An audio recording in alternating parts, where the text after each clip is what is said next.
One thing that's remained very consistent throughout almost every entry in the Super Mario Bros. Series is that the King Koopa really wants to kidnap Peach and force her to marry him, using that power he would gain to rule over the entirety of the Mushroom Kingdom. Sometimes this power grab happens off-screen, and the players have no indication of why or how this happened. Where today, I thought it'd be interesting to fill in those gaps, showing you all exactly how the princess is kidnapped in each and every game. Most of the times, these are quick cutscenes that explain what happened, but in a few instances you do need to dig a little bit deeper and do some extra research to figure it out for yourself. And oh yeah, before we get started with everything, my name is Copycat, and if you haven't yet, then please subscribe to my channel, hitting that bell to stay notified when I upload new videos. The very first game to come out in the franchise is Super Mario Bros. That was released for the NES in 1988, where in playing the game, it gives you no idea to how the events of it started, needing to actually read the game's manual as it sets up the story for you nicely. Here, the description of the game reads, "One day, the kingdom of the peaceful mushroom people were invaded by the Koopa, a tribe of turtles famous for their black magic. The quiet, peace-loving mushroom people were turned into mere stones, bricks, and even field horsehair plants, causing the Mushroom Kingdom to fall into ruin. The only one that can undo this magic spell is the Princess Toadstool, aka Peach, the daughter of the Mushroom King. Unfortunately, she is presently in the hands of the Great Koopa Turtle King, aka Bowser. Somehow, someway, possibly in a different dimension, Mario hears about this story and sets off on an adventure to rescue the princess, which is precisely where our game starts." The next game to be released on the NES in Western markets is Super Mario Bros. 2. That was actually a reskin of a Japanese Mario clone called Yumi Kojo Doki Doki Panic, only being replaced by the true sequel, as that entry was deemed too hard and too similar to the original, where in this title, Peach isn't kidnapped at all. That's mainly because things take place in the Subcon Dream World, that I'm going to assume exists in a third separate dimension from the real world and the Mushroom Kingdom, so it's kind of confusing. Meaning her blonde look might actually be bleached, and she's naturally a brunette, so I'd love to know your thoughts on that controversy in the comments below. The final of the original NES trilogy, Super Mario Bros. 3, came out in North America in 1990, where at the game's beginning, Peach actually gets the help of the bros to rescue the kings that have been transformed by the evil Koopalings. While Mario and Luigi are off on their adventure to regain the king's wands and return them to normal, Bowser swoops in and kidnaps the princess, taking her to the dark lands of World 8. Not too much else to the story, as you don't even find out Bowser's motivations in this one, but I think it's safe to assume it's probably the same old, just wanting immense power.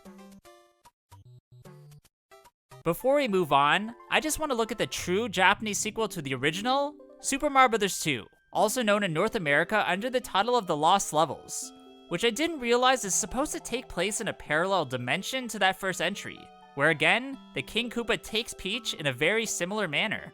Things are slightly different as Bowser even employs his brother in this title to fight against our mustachioed heroes, but the end result is still the same. The princess is rescued, and the Mushroom Kingdom is saved.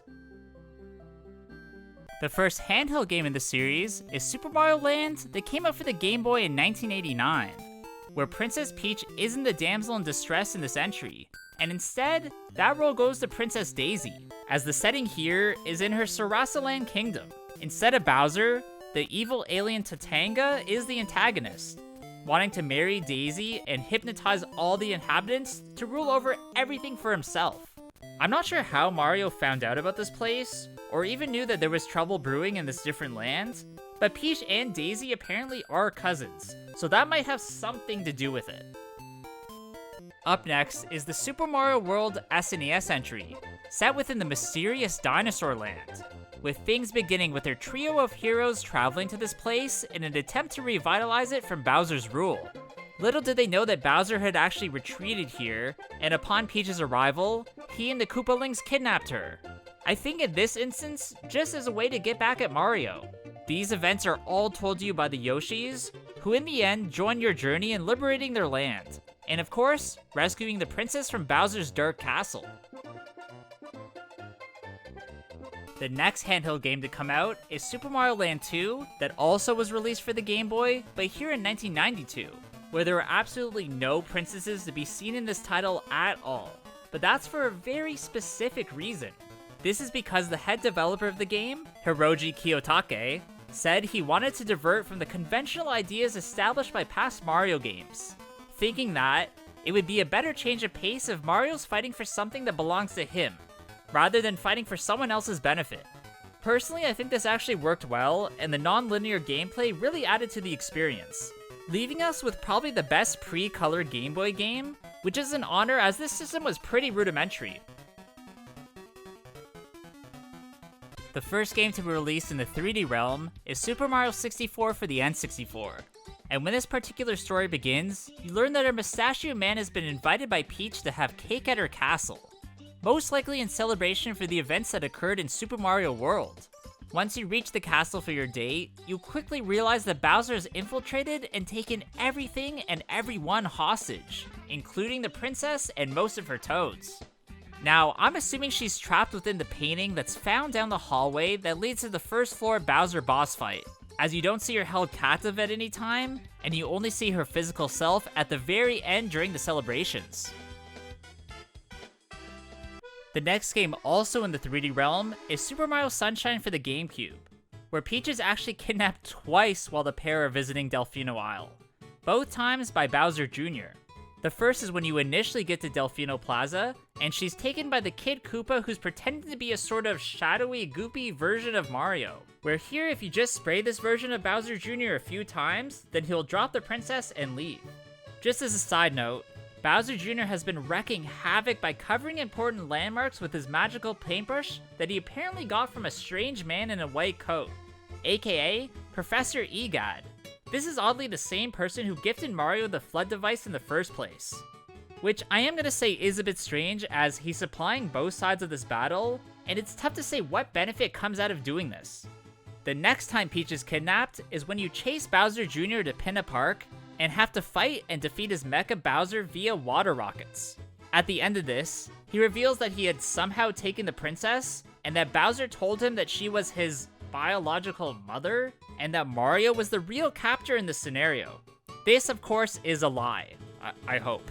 And by the end of the game, I think Bowser Jr. understands this. Although, it would be really interesting to one day know who his true mother is. Nintendo will return the series to its 2D platforming environment with the release of New Super Mario Bros. For the dual-screen system, where the game starts with a little cutscene explaining exactly how the princess is stolen away. Here, this occurs when Mario and Peach are taking a little stroll near the castle, and all of a sudden a mysterious thundercloud appears that scares all of the toads away. Mario then goes to investigate this, and while he's distracted, Bowser Jr. jumps out from behind the bushes to snatch her up, and will now run with her from castle to castle all the way until World 8. I'm really not sure the psychology behind kidnapping Peach again so soon after just learning such a valuable lesson, but I guess we can't assume any of the games are connected in any way, right? Up next is the space-based Super Mario Galaxy Wii entry, where things start off with Peach holding a star festival in celebration of the special comet being in the skies over the castle for the first time in 100 years. Mario is of course invited to this party, but upon his arrival discovers that Bowser is attacking in his brand new UFO, and has started encasing everything and everyone in some sort of crystal material. Bowser then uses his UFO's power to lift the castle off the ground and into space with Peach inside of it, taking her to his newly created galaxy and trying to make her his queen of the universe. I feel like Rosalina would have been the more obvious choice over Peach, who probably didn't even know there was life in space or galaxies in the first place.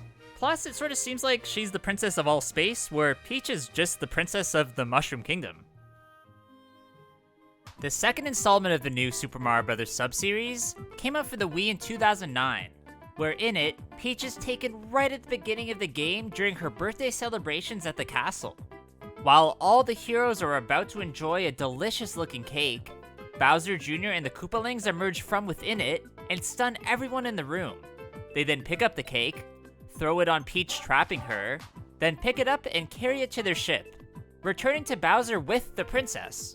It honestly just seems like the King Koopa does all of this just to ruin Peach's birthday party, probably just out of bitterness that he wasn't invited. A petty move, but it led to a great game, so whatever. Up next is a sequel to the first space-based entry, here called Super Mario Galaxy 2, that also was released for the Wii, but this time in 2010, which oddly starts the same way as before. Peach holds a Star Festival, Mario's invited to that Star Festival, but somewhere along the way, Bowser ruins everything and kidnaps the princess. He then takes her to the center of the universe to hold her captive, where he once again wants to rule over every galaxy with Peach as his queen. It sort of seems like he's just going through the motions at this point and is running out of ideas.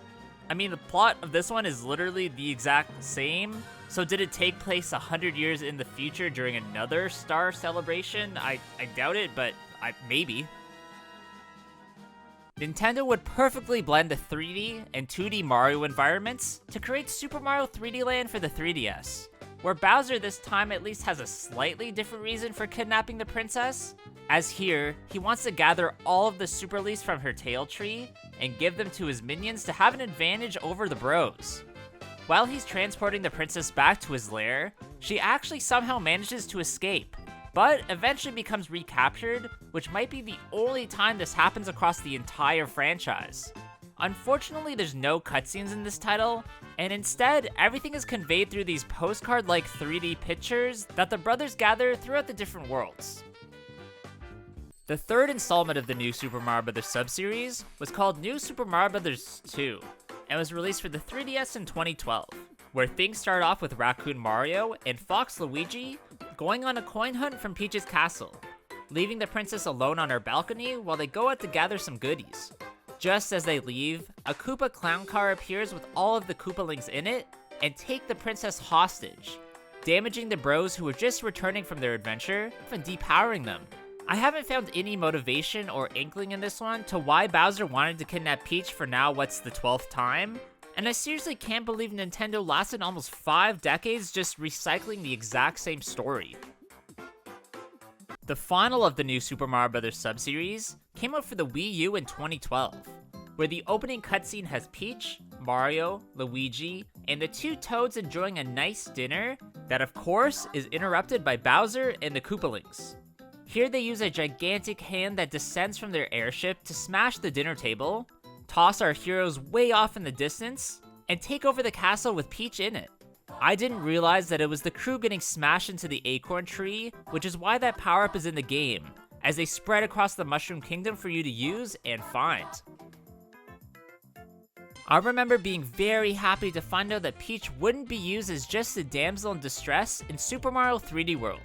But that doesn't mean that there isn't a princess for you to rescue, as this time, that role goes to a bunch of Sprixie princesses.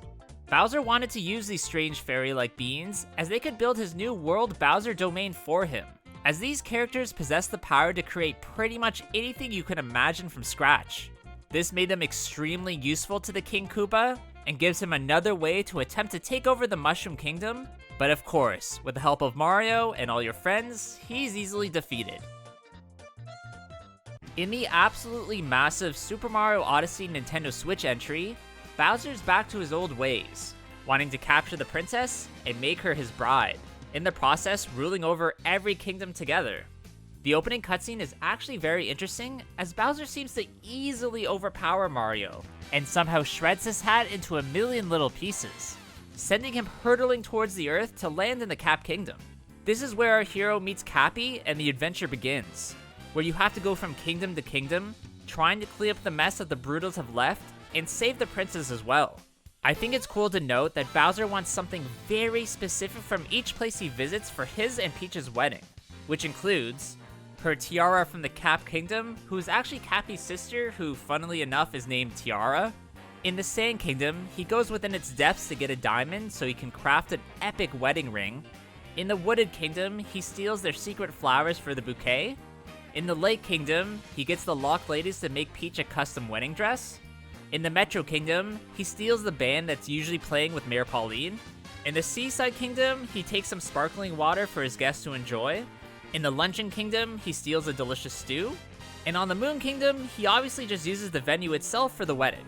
Even though the ending is a bit controversial, as Peach rejects both Mario and Bowser and leaves by herself, I do like how it shows she's done relying on others, And I'd have to imagine that Nintendo's self-aware and know it's finally time to move away from this very outdated trope. The newest entry in the series is Super Mario Bros. Wonder for the Nintendo Switch, which is the very first one to not include any kidnapping at all, instead needing to rescue the Flower Kingdom from the corrupted Bowser.